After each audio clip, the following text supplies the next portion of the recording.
Welcome back, everyone, to the FloTrack podcast. I'm Kevin Sully, joined by Gordon Mack. FloTrackPodcast at gmail.com is the email address. You can subscribe to our YouTube channel, FloTrack Podcast YouTube channel. Listen to the podcast wherever you get your audio podcasts. Gordon, good morning. How are you?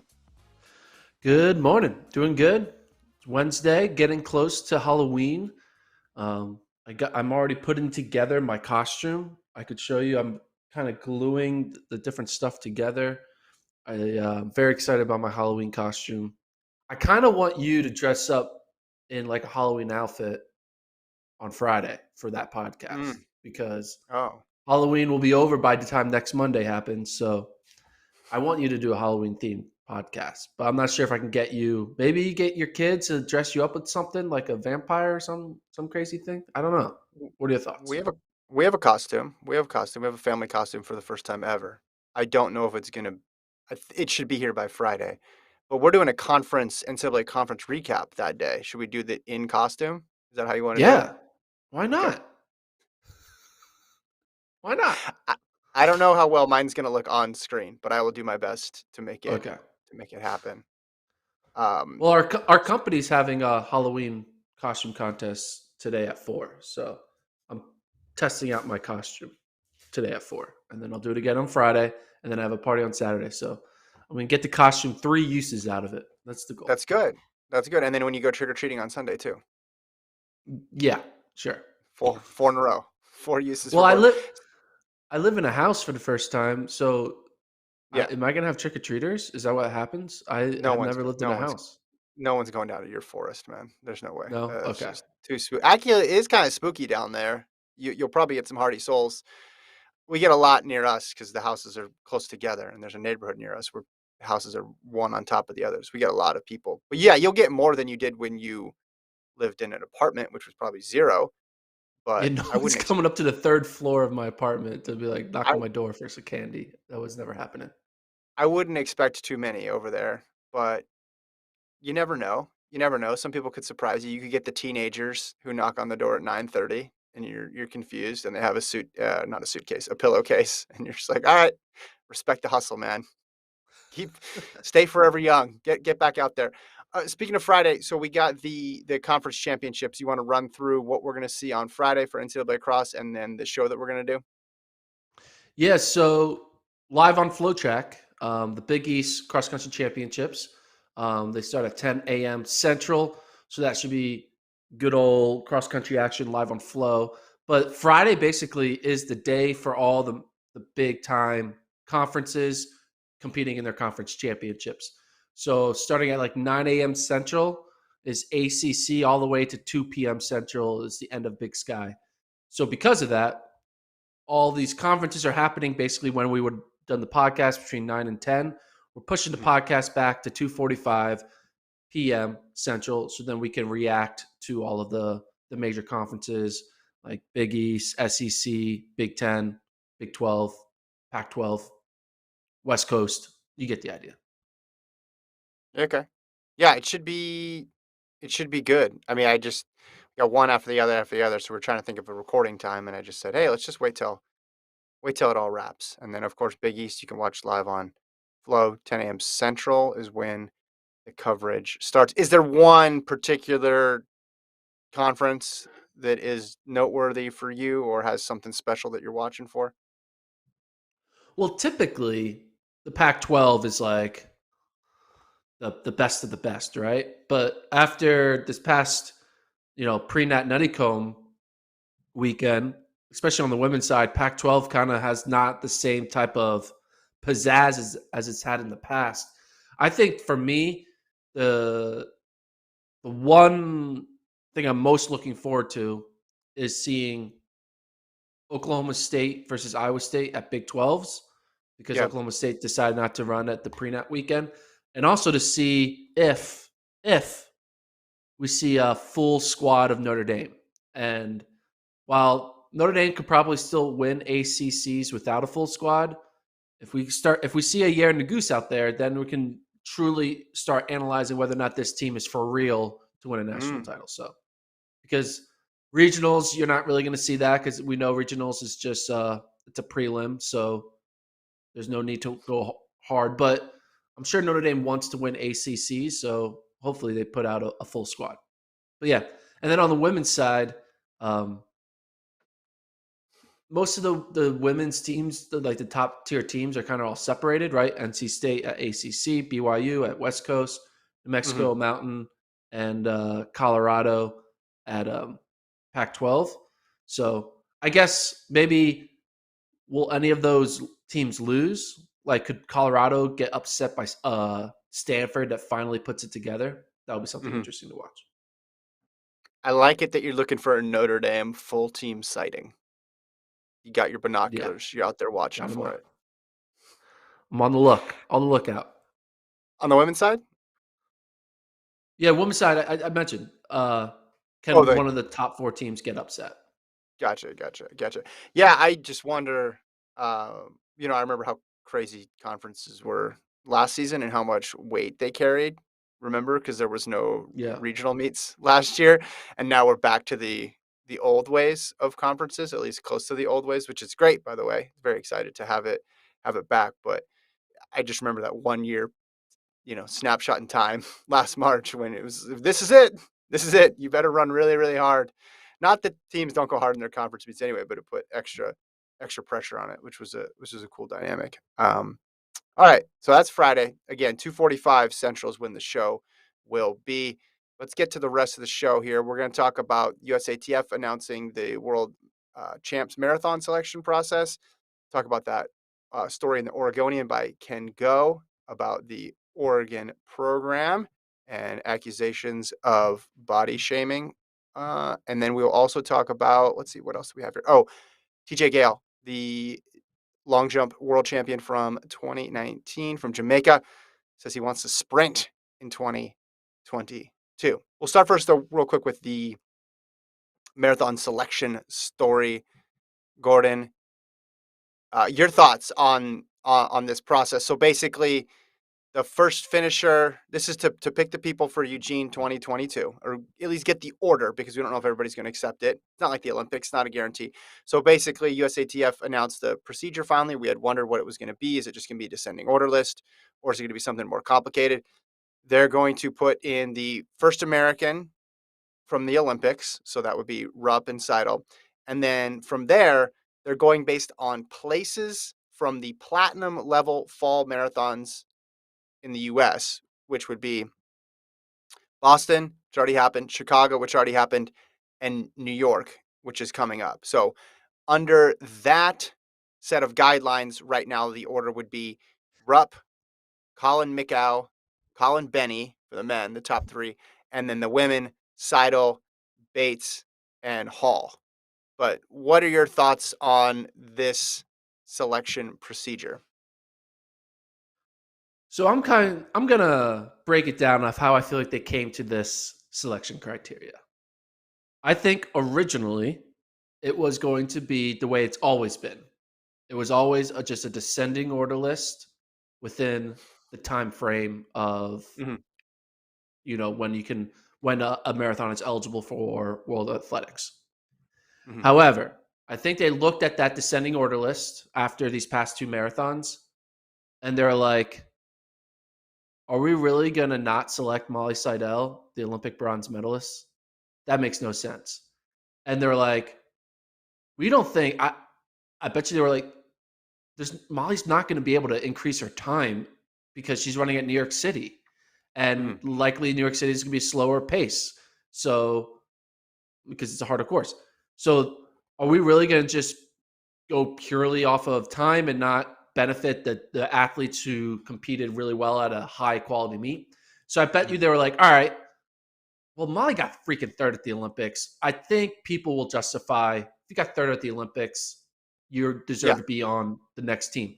And then they looked at it, they're like, "Well, you know what? Rupp was 8, so top 10. You know what? Let's make it top 10 instead of top. I bet you originally it was gonna be top 5, and then changed to top 10, so it could be kind of all right. We have Rupp on the men's side, side L on the women's side, and then because they did that, they were like, oh, well, we can't go straight to time. Then they just were like, all right, we'll introduce places as opposed to time, which I kind of like because time is not equal everywhere. It's not like it's a 400-meter track everywhere. You can run a slower time in Boston and it be a more impressive performance than someone that runs at like CIM. Yeah. Uh, Now the thing that the so as a result, it basically helps out the people who ran well at Chicago and Boston. Now thing that I don't like about it is why are we finding out about the selection criteria after 2/3 of the opportunities are already gone? Yeah. Yeah. Fair point. Fair counter there, Gordon. Isn't part of the reason why it's top 10 as well too is that waives the time standard because that gives you the auto basically into the meet for qualification. I saw that one.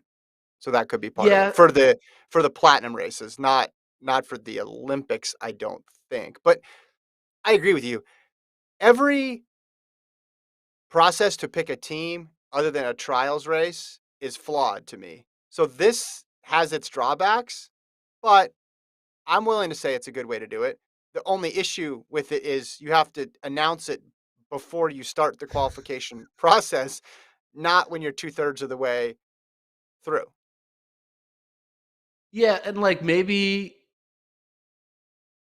and there's like some athlete out there who's like a like a Martin Herher who's like, I have a pretty good time right now. Yeah. Like I'm in a good spot. I don't need to go run Chicago or Boston. But now he's like, crap, I should have ran Chicago or Boston. Mhm. And I bet you Martin Herher's like, I could have beaten Colin McCall at Chicago. And he's like probably kicking himself. Um, so I just feel like they should announce this before those marathons. That's Mhm. number one. Number two, it's weird that the Boston Marathon in April doesn't count. What do you mean? Oh, the upcoming one. Yeah, Gotcha. because you have to declare for this on in June, right? That's when you have to declare by. Right, right. There's another US based major marathon in April of 2022 where they should have been that should have been also like are Mhm. we going to say if Martin Herher goes and runs or Noah Girardi or someone else or Jake Riley or whoever goes to Boston in April and finishes like third, are we gonna be like, Yeah. no, we gotta take Colin McCall who got sixth at Chicago? That doesn't make any Yeah. sense. This is the issue with coming up with it after the fact and reverse engineering the policy.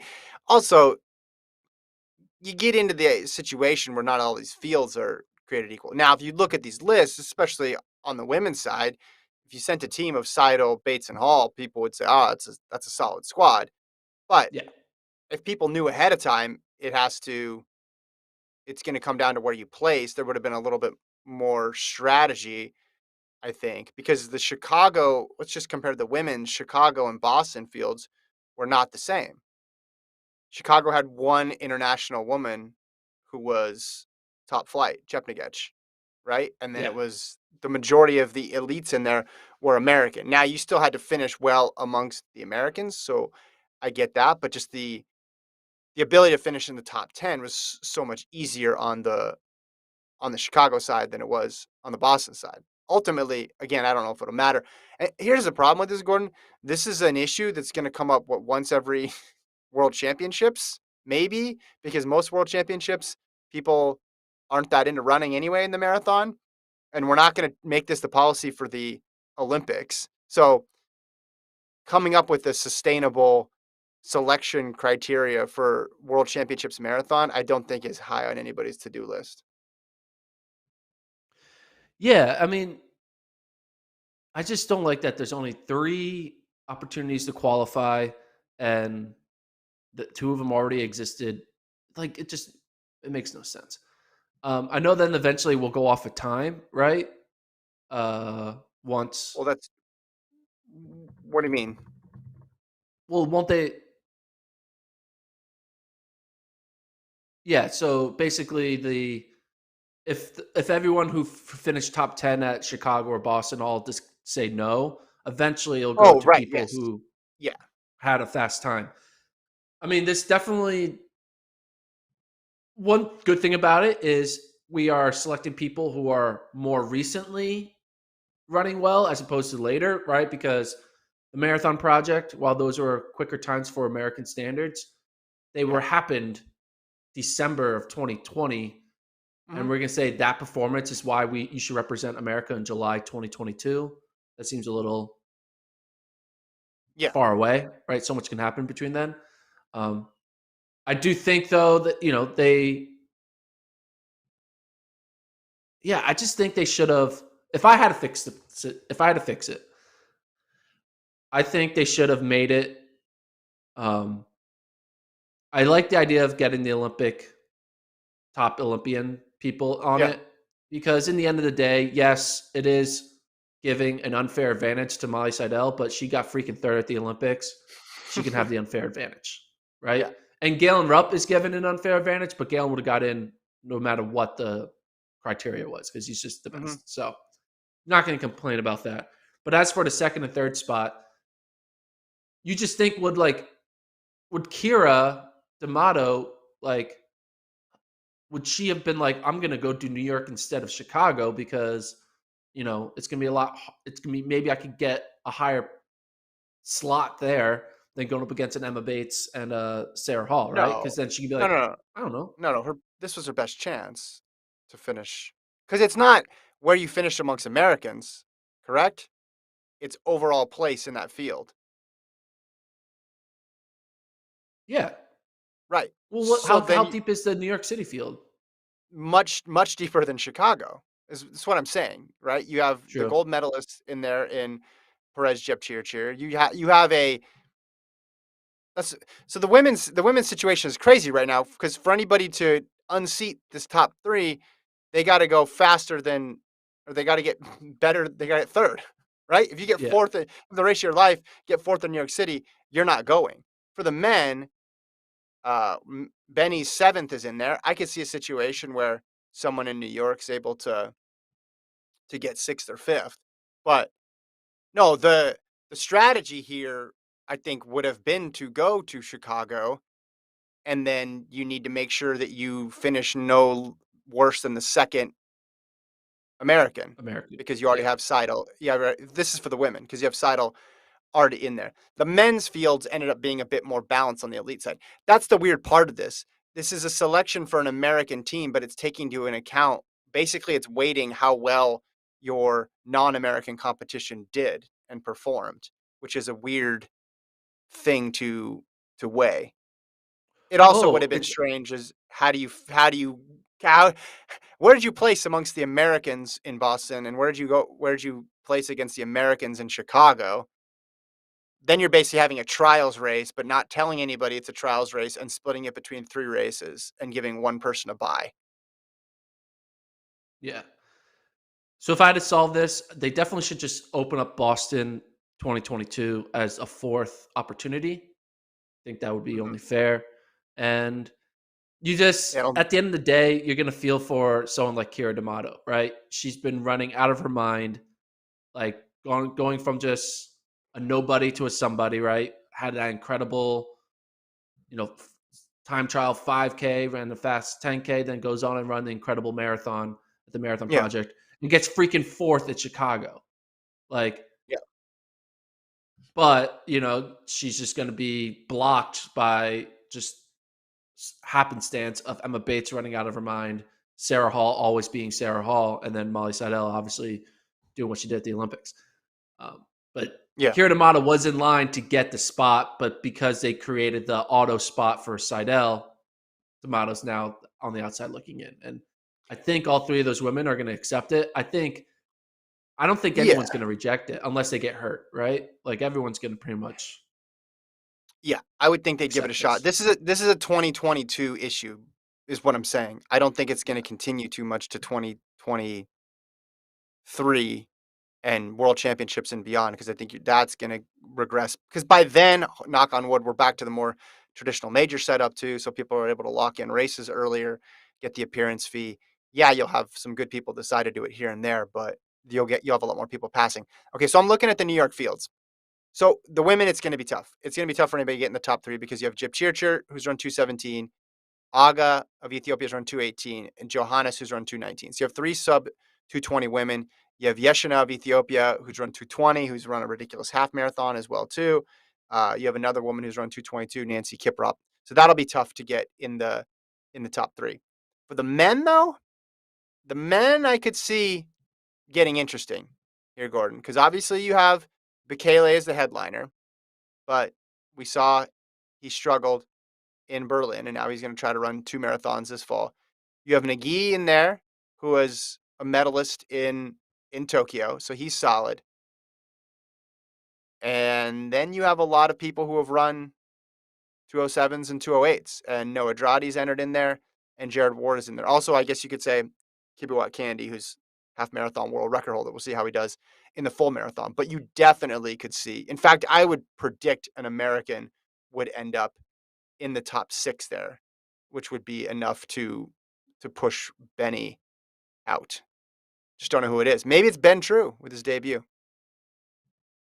You think Colin Benny is going to be like, all right, Get let's me just in. go for broke and go run? If Shalane Flanagan can do it, maybe I Yeah, can yeah. do it. He, And I'm just going to go in and. he calls Shalane Here's the up. question. Here's the one thing about this selection you don't like.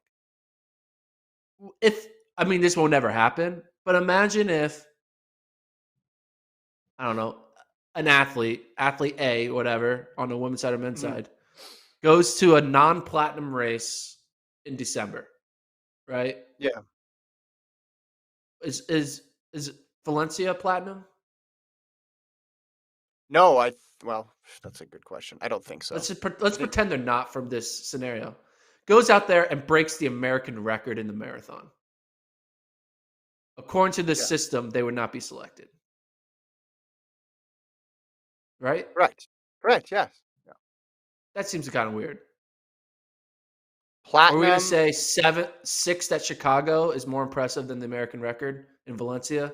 I don't think so. So it is platinum in Okay. Valencia. Okay. Well, S- CIM. Take any type of Sure. the the Houston Marathon. How about the Houston Marathon? Got it. Yeah. Break the American record at the Houston Marathon. That's in January. So that's the only thing I don't like. But at the same time, no process can be perfect. At the end of the day, Hmm. you're only getting 3 people. The women's team right now is a team that makes sense, right? Hall, Yeah. Bates, and Seidel. It's the men's team that's kind of weird, right? It's But the men's Benny team is and always going to be weird. Men's that's team true. always going to be weird because once you have Rupp on there, we don't know who two and three Yeah, are. So you're no matter what system you use to come up with it, you're going to get a weird. You could have a trials race and you'd come up with a weird result too, based on that's true. the rest of the U.S. men right now. To me the weird part is you're factoring in again the strength of the international competition. What if Iliad Kipchoge at the last minute decides to run New York, jumps in and pushes Jared Ward one spot back, or Noah Andrade one spot back? It's just Yeah. it's left up to the whims and the budgets of these meet organizers, which is interesting to me. I I don't think they're gonna have any desire to change it though, since they were so slow in getting it out to begin with. I think this will be it. They'll close the book on it and then they'll move forward. But Move on. this the spring would be interesting because it would add a little bit of it would just basically make Boston a qualifying race for people who want to do it, which would be fun. You mentioned how it seems kind of wrong that non-Americans can affect uh, the selection of Americans. That is a big reason why I hate the way we score NCAA track and field because you're having a random there's really only like 10 teams that can win a NCAA track team title, but their points is purely based off of random individuals who can Mhm. push up or down your team score. Like a top miler in the 1500 can affect the best miler among these teams. Yeah. So Yeah, I guess the difference with this, well, with NCAA's is like, well, everybody's at least clearly competing for the same thing, and there's theoretically some balance between all the events. It's just 1 year. Everybody could decide. All the top Kenyans or Ethiopians could go to one marathon, right? And then you have, or they could not go to. Just like in Chicago on the women's side, it was just basically one woman, and that decision. It's less the athletes and more just how the race director decided to or to not allocate their budget. I think what they should have done, the best way to solve this would have been total overall points. So you score each marathon about 25 deep for all the world marathon majors this year. And Shalane Flanagan goes because she accumulated 1,000,000 points. I like that. That solve it. And then she's like, I had no idea what the criteria was. Guess I have to run the world championships now. Can we get maybe Shalane gets? How great would it be if Shalane got third in New York and she's like, "All right, Shalane's on the team." She'd be I like, mean, I wasn't planning on that." so what they should have done, this would have been a funny practical joke, would be to have another criteria that they released early on that just was very specific that Flanagan was getting selected. Just to see her reactions. Like the first spot will go to anybody who competed in the following world marathon majors and finished under 2 hours and 56 minutes. Oh, I who don't know could if that be? she wants to. It would only be funny if she didn't want to do it, and then she's like, "Oh no, I'm conflicted now." But yeah, TBD on this. I think the big thing is you're right. Rupp and Seidel getting to go because I'm really excited to see them compete in Eugene, and then it adds a little bit of extra intrigue to New York City as well.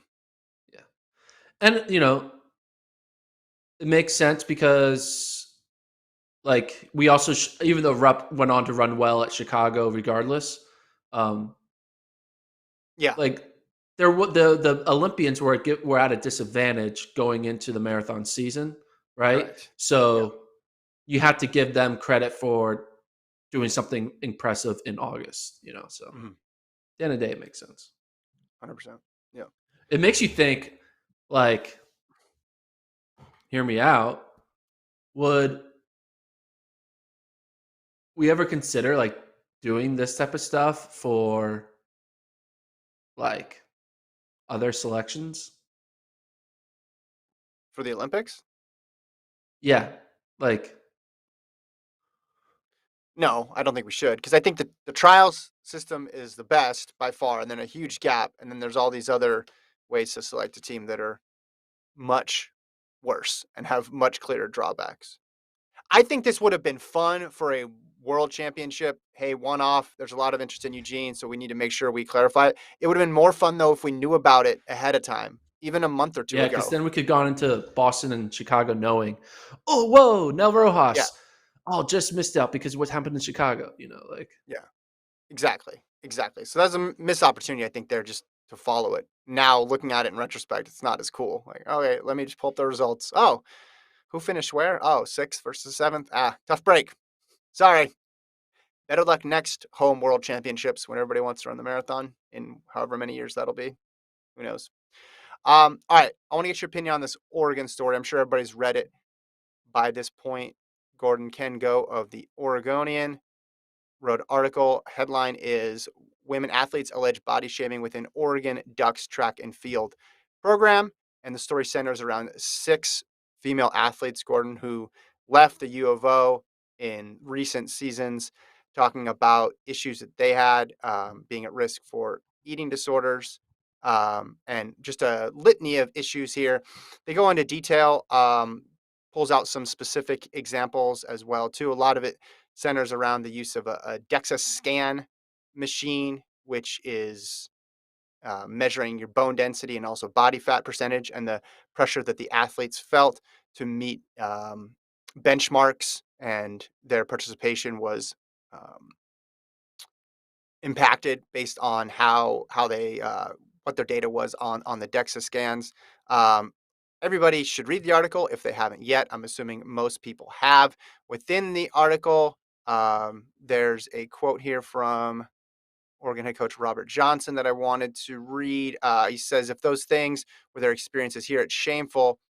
Johnson says, "We try to give them the information, the execution to deal with these things. If they choose to engage in those, there's help there. We can't read their minds." Um, what was your reaction reading these allegations from Ken Go and the Oregonian, Gordon? Well, unsurprised first, kind of like it kind of is making sense that a national caliber program like Oregon is going to go beyond, they're going to over analyze and really dive deep to try to get any minute advantage over the competition, especially because they have the funding. It's like the home of track and field. And so when presented with this, new data point that they can try to, the DEXA scans that they can try to use as an advantage, it can lead to kind of lean into it a little bit too hard and try to oversimplify it. And as a result, there are going to be a percentage of athletes who aren't able to comprehend the data appropriately because they're 18 years old, they're 19 years old. They're not robots who can kind of be like, yes, totally, 13% body fat. I'm on it. See you later, coach. Like, there's people who, we're not, 18 to 22-year-olds aren't professional athletes, and they're not being paid to dedicate their life to something like this. It's, at the end of the day, they're running track and field in college because it's a fun hobby and passion, and it brings them joy to be on a team, and they happen to be also really good at it, and it's fun to compete to win.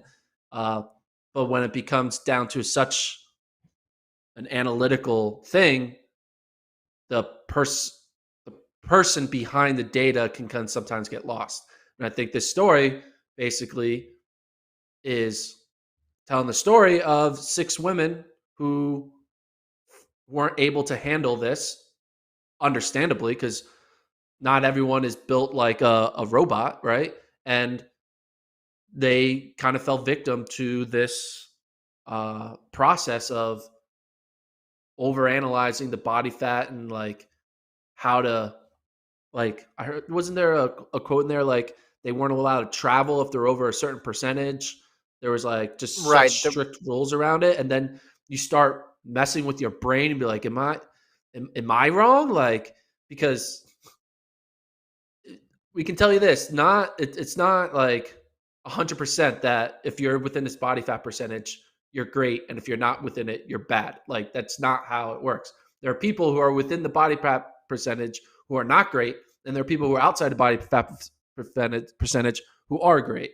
And when you start only focusing on body fat percentage and not focusing on just eating healthy and training hard and being mentally stable, if all you're thinking about is a number, you stop thinking about that you're eating healthy. You just start thinking about eating points, and it's just like, Mhm. food is not points. Food is food. It's supposed to be enjoyed. It's supposed to be, Mm. you know, a good part of being a human being. That we put food into us, and then we expose energy to go run fast. Mhm. And so I think the quote that kind of that puts it all together was Coach Johnson said, "Track is nothing but numbers. A good mathematician probably could be a good track coach." First Mhm. of all, I don't know. I mean, my fourth grade math coach, math, I didn't know my math teacher was also could have been my future track coach. But that statement of like, it's so simple. It's just numbers. You just got to be within this number and you're good. If you're not, you're not good. Like, yes, there are percentages of people who typically, if you aren't obese, you're probably not going to be as fast as someone who is. If you're obese, you're not going to be as fast as someone who's not obese, right? But when you go to an extreme of like, well, this 1.2% difference, it you're just throwing Mhm. out the purpose of the whole sport, right? It's like, I mean, this whole, it kind of reminds me of the whole story against Alberto Salazar, where he kind of becoming OCD about body fat percentage. And when you become Mhm. OCD about something, it stops being for the purpose you thought it intended to be. And it starts distracting you from the reality that really the best athletes are the best athletes not because they follow a percent body fat point structure. They're the best athletes because they do the correct workouts, they have a physical talent to be able to do these workouts, and they know how to keep their body in a healthy state. Mhm. It's not they're not trying to keep their body within a certain point number. They're just trying to keep their body Mhm. in a healthy state.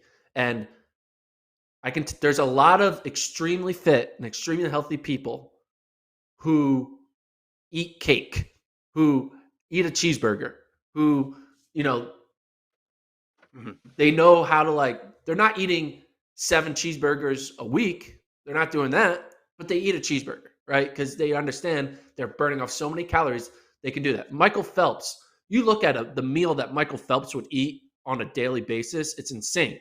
But he can do it Yeah. because he's an elite athlete who's burning off calories and he knows how to keep his body in line. And when you turn things into a number, Michael Phelps ate when he was hungry, so that's what he did. He didn't eat to hit a point number, and he became the greatest Olympian of all time. So I think it's just a problem of some people not able to understand there's nuance to the human body, and human bodies are not Excel sheets and data points. Yes, data can It's help. been Yes, it's yeah. important, but it's not a one and a zero.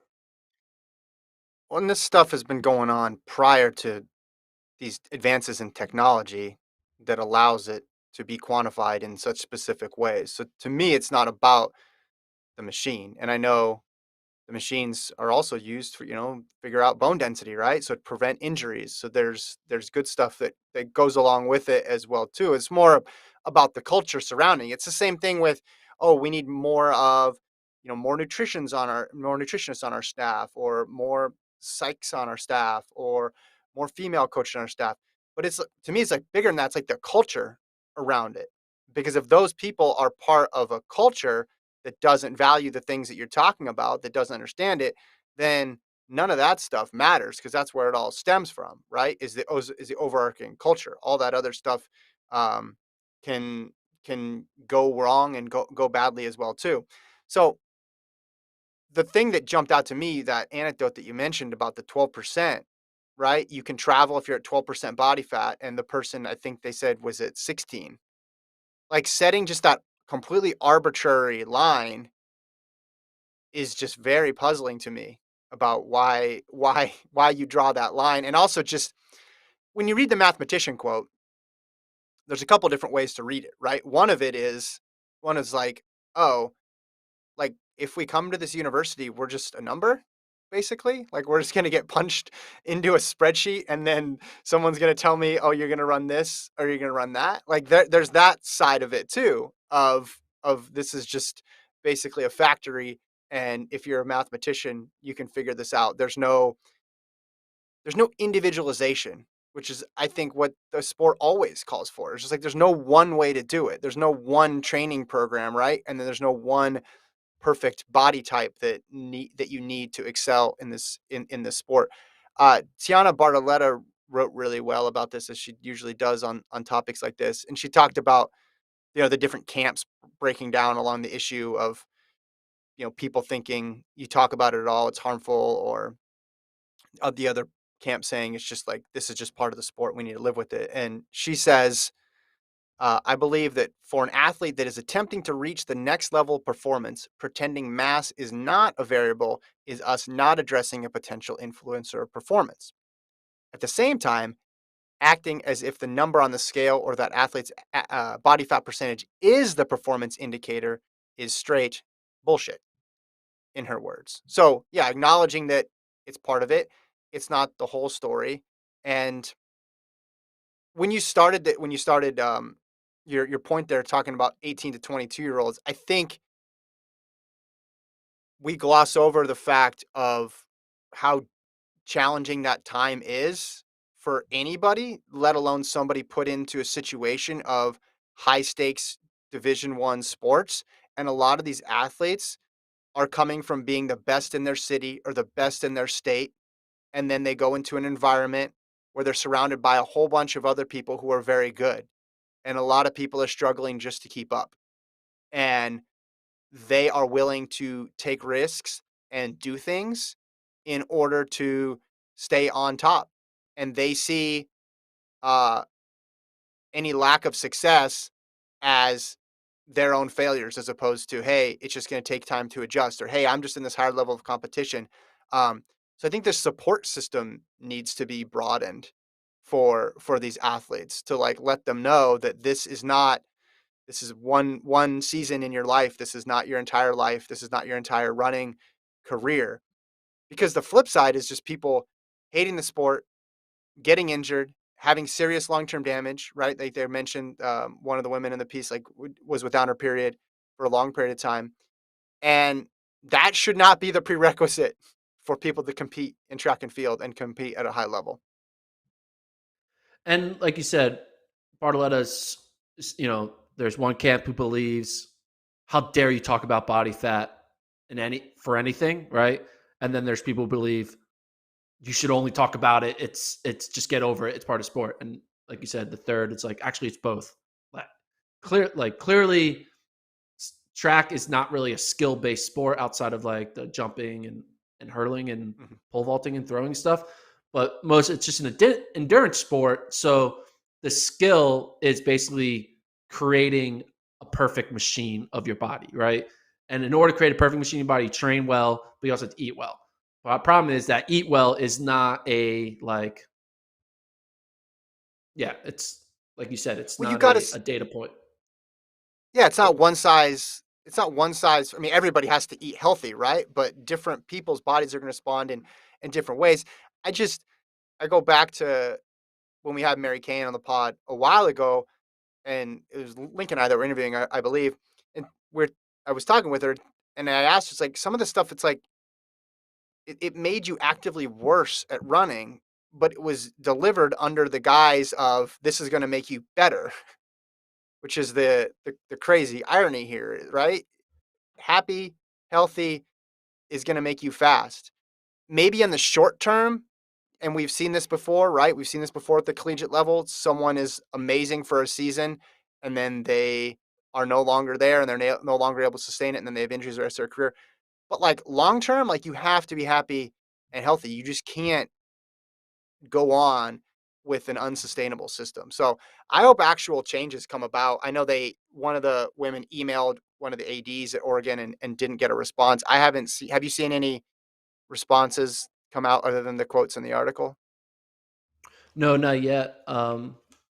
Yeah, I think one thing that maybe because we've had other kind of news breaking type moments like this in other programs, right?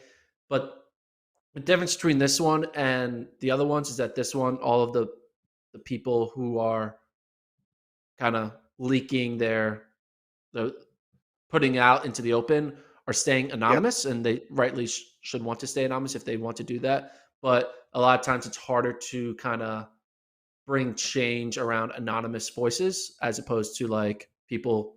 Yeah.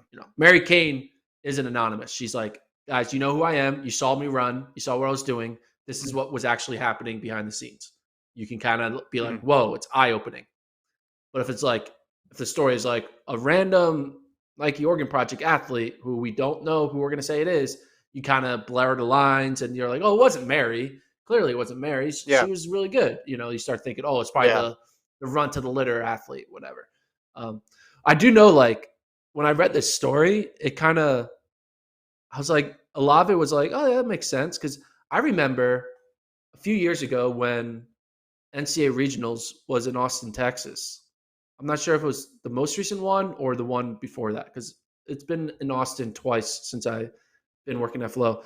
I heard a story from a fellow athlete who I'll leave anonymous, how the hotel that Oregon would stay at, the Mhm. staff would be asked to not put out the cookies in the lobby because they didn't want their Oregon athletes to be tempted with getting a free cookie in the lobby of the hotel.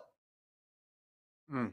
And so things like that, like a little thing, like do you think one cookie in the hotel lobby is going to affect this person's performance at regionals? Like, no, they're I'm Yeah. sorry, but like that's not gonna happen. So like little things like that are like they kind of just were over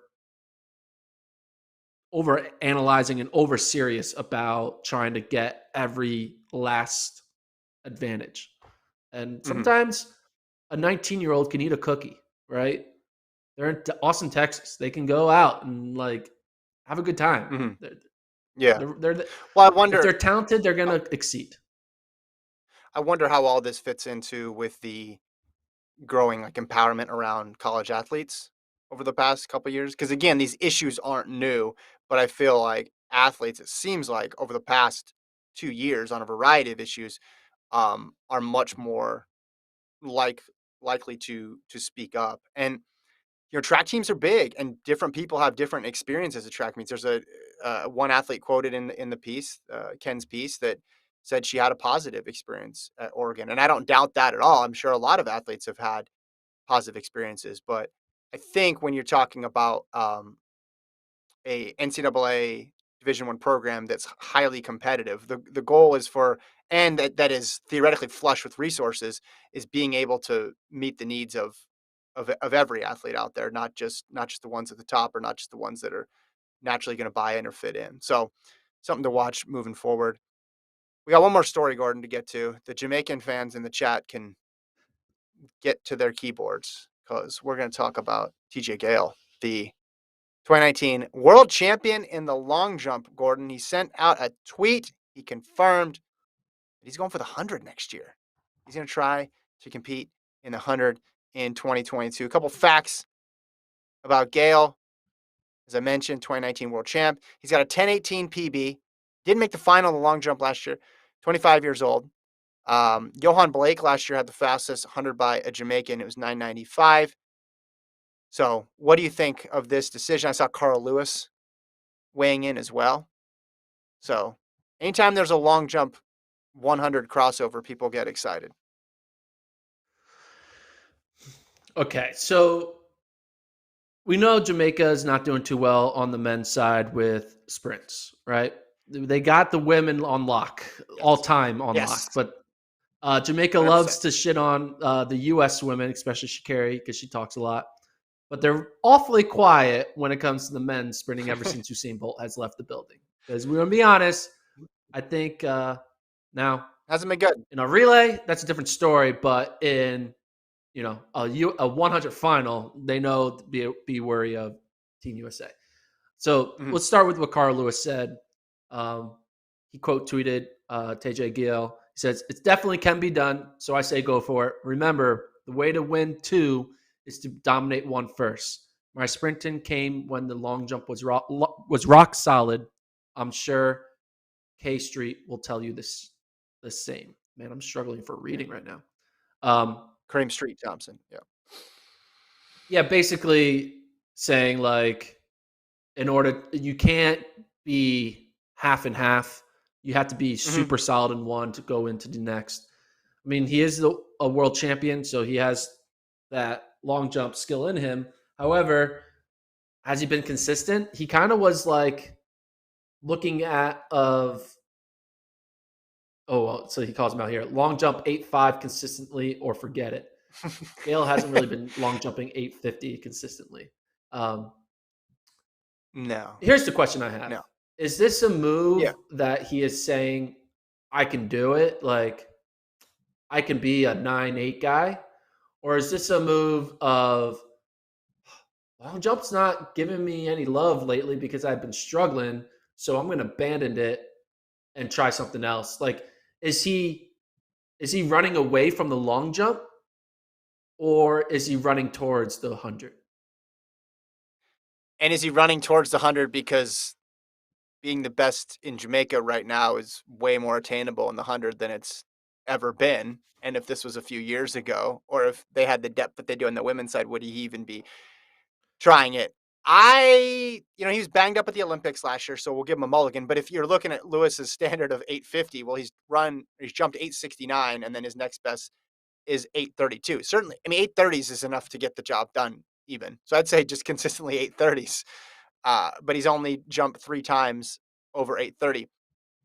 If this is supposed to be the savior for Jamaican men's 100-meter running, I'm not too confident. 10:18, I know people are going to trot out Jacobs from Italy, former long jumper, but he was running some 10:0s many years before he won that Olympic gold medal. And I think the best non-100 guy in Jamaica is actually Omar McLeod. He's broken 10 in the 100, ran 9:99 back in 2016. So I think this tells us a little bit about the state of Jamaican men's sprinting. I mean, throw this up there. Have we put up this chart if you could? Blake 9:95, Tracy 10:0. This is last year. Julian Forte 10:03, Ellis 10. I mean, that's just called for what it is. Not good for Jamaica. That's not good. Only one sub 10 guy next year. So maybe Gale's thinking I could do it. I could get sub 10 and then I could be on the Jamaican team. The problem is being on the Jamaican team does not mean anything anymore on the men's side in sprints. Well, it doesn't. I'm not trying to get a reaction. It doesn't. It doesn't guarantee you anything. You run a 9:99 and you qualify for the World Championships at the Olympics. Where's that going to get you? Out of the first round, maybe it's not getting you Semifinals. to a final. Yeah, Yeah, semifinals. So, semi. I mean, if you want to be a semifinalist, now, heck, I say go for it. Why not? Do it. He should do it. If I'm a Jamaican fan, I'm not resting all my hopes for the men on a 10:18, 25-year-old long jumper to come save us. Yeah, and we have seen people who not come out of nowhere, but weren't invested in the 100 and then come out and become all-time greats in the 100, like Fred Curley. And you could argue Sherika Jackson in a way, Michael Norman as well, kind of, but mainly Curley, Jacobs, Jacobs. not all-time But greats, but I think Curley was running still like 10 low and was like on the 4x1 at Texas A&M when he was a pure 400-meter runner. Like yeah, when Curley was in like college age, like 20, I guess 20 years old, he probably was like a 10-1, 10-2 guy. When yeah. Gayle was college age, so 5 years ago, he was a 10-5 guy. Like, so that raw, like sprint talent was already embedded in Curly. Doesn't seem to be too embedded in Gayle. Now, maybe you can prove me wrong, but yeah, that's my takeaway. I mean, if that 10:18 was something that he ran like 5 years ago, then you can be like, all right, he does definitely has it. But 10:18 as recently as this past year isn't something you don't go from 10:18 to 9:8 in 1 year. I don't know. I don't see that. But maybe I'm wrong. Maybe there's something in the He's Jamaican water. He'll he's get training. inspired by Elaine Thompson Hurrah. Sorry. Stephen Francis is his no. I'm saying Stephen Francis is his coach. So Thompson Harrah's, well, we now believe her old coach. So he's seen his fair share of sprinters there at the MVP Track Club, and maybe he's seeing something. But I also think this could be a move of opportunity. This probably isn't a move you make if getting top 3 in your country involves running a 9:8 versus now getting top 3 in your country revolves running a 10:0.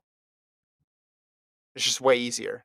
Is way easier. And I never would have predicted Jacobs would be as good as he is. I never would have predicted Curly Jackson. So they adapted really well. But you're right. This is different. Like last year, he ran the 10:18. You could say he wasn't training for it. That's fine. But 10:18 is so far from what you need to get on the podium, which is sub 9.9. And probably next year, we're talking about how deep it's going to be. Maybe even sub, low 9.8s potentially. I'm looking something up real quick. Gotta find Jamaica on here. I'm gonna do all. Oh, okay, never mind. Gordon's looking at something. I was looking for something up. I thought for a second that Johan Blake didn't break, only broke 10 seconds in the US at that Georgia meet, but he did break 10 seconds in Jamaica in the Yeah. in the semifinals. Because I was like, Jamaica didn't even have a sub 10 on their own soil in 2021. I was gonna say that. Maybe, But maybe he can be I the could be wrong. catalyst. Maybe he can be the catalyst for the Jamaican sprints. I mean, go to the 200 here, Travis. Pull up the 200. It's rough there. in the 2 as well. 200 was the first sign. I think it going back to 19. Yeah, 2013 Rashid Dwyer, and then 2018 Johan Blake. So they had no sub 20 last year at all, or this year. Excuse me. Don't know. Don't know. Don't know. I don't. I want to see it. I'd love to see it. Does he put the long jump at risk? Maybe, but was he locked into that gold medal slot as is? No, I don't think so. Tentacle looks pretty good. Anthony's confident in the comments. And he says Francis will get Gayle into sub 9.8 shape as he has done before. Sub 9.8. Sub 9.8. I love the confidence. Let's do it. Hey, I will say I'm loud wrong if he's able to run anywhere near that fast. I got some breaking news. Uh-oh. What happened? It's not really that breaking. But Alice Wright to attempt the UK 1 hour record. We're talking about 1 hour records. They're making a comeback. Alice Wright saw what Mo Farah did in 2020. She's eyeing Michaela McCallum's record. What do you think the UK record distance-wise is for the 1 hour? Like, what do you think the farthest British Women? woman has ever run? Yeah, in an hour. Okay. How many meters? 17,454. Not bad. You're off by about 1,000. Ah! 16,495. All right, that's a weak record. Alice Wright's going to get it. Get it into the 17s, Alice. There you go. Got it. Do you think they were just scouring through the record books for that one? Or is that just known? Do British fans just know the 16,000 mark is where it's at? Do you So think Safan you and Hassan. me could find you and me need to find an event that we could have the world record in? So Safan Hassan went 18,930 meters. So she almost went 19,000. And this British record is it 16,000, you're saying? 16.4. Yeah, 16.4. Jeez. That's a big difference. That's If they ran at the same time, that's 18,930 and 16,000. That's getting lapped a lot a of lot laps. in a hypothetical race. Hey, That's a lot of lapping going on. that's not her problem though. She's trying to break her country record. So much Yeah, respect. no, go for it. I think it's vulnerable. The fact that I thought that it was 17, I said 17.4, maybe even 17 low. Wait, what's the record again? Say it one more time. 16,000 what? 16,495. Oh, that's tough. Okay, so she needs to run 1,200 meters more. So she'd need to lap this old record holder by three laps to get into 17s. When's this happening? I'm invested now. It's happening. We lost Gordon You staring at lost something me. in the distance. When is it happening? I'm I still know. here. Gordon's just not paying attention now. We totally lost focus the I last minute of don't this have a episode. Hurry date. up! There's no date. You don't have a date. Where's the Okay, date? Oh, she's just October going. 30th. October Okay. 30th. Oh, okay. So, all right. Well, we got something to talk about on Monday then. That's good. All right. That's the show. FloTrack Podcast at Do you want to see gmail.com. a preview of my No, costume? sure, but you have to hold it so people can see it. An Oregon O? No. Are you Hayward Field? No. That would be interesting to be. But yeah, I made it. It fits my head really well, right? I'll let people try to Okay, I figure thought out you in the were. comments what I'm going to be. I'm going to paint my face the same color as this, just for the record. So I'm going to have a giant gold disc as my face. Gotcha. You're not All going to right. know because you're not into pop culture anymore. Nope. Never been. Never been. Casey and JoJo, great band. I remember them. They were awesome. We'll leave it there. Thanks, Colt. Thanks, Travis. Thanks, everybody, for watching. Remember, Friday, FloTrack Podcast, 2:45 p.m. Central. Gordon will be wearing a costume, and I might as well. Talk to you guys later.